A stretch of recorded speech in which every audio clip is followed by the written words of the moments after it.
Good morning mga boss. Ayan nga. Ngayon ay meron kaming pa-order. Meron tayong breakfast na isa-serve para sa ating mga guest.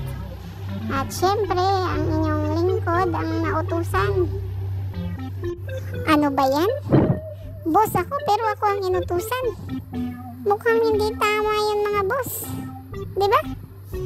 Pero dahil mabait naman akong boss, ako na rin ang gagawa. At ayan nga mga boss, hindi ko na pinakita sa inyo.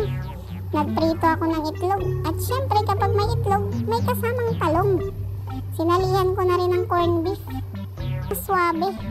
Mas masarapan ang ating mga bisita. At ayan nga mga boss, sinusukat ko na yung kanin para sa kanila. At kailangan nga isukat na sukat ang ating kanin para hindi magutom ang ating mga bisita. At ayan nga mga boss, para sa ating pangatlong serving, ilalagay ko na yung kanin. Sana naman mga boss magustuhan nila ang aking luto. At ayan na nga mga boss, binalutan ko na ng plastic. Hindi ko maintindihan kung bakit kailangan pang balutan ng plastic. Sana naman hindi plastic ang kakain nito mga boss.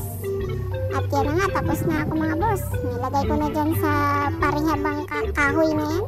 Hindi ko alam ang tawag dyan mga boss. Pwedeng paki-comment nyo nga kung ano ang tawag dyan sa parihabang yan.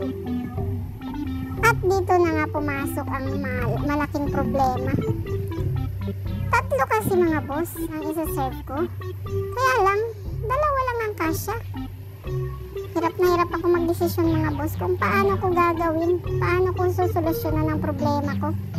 At dahil nga syempre mga boss, alam niyo naman, pag Pinoy, magaling sa mga problema yan. Isa lang ang naisip kong solusyon. Ayan na mga boss, panoorin nyo na lang kung anong solusyon ang ginawa ko. No! God, please, no! No! No! Magaling kang kupal ka. Oh my God! Wow!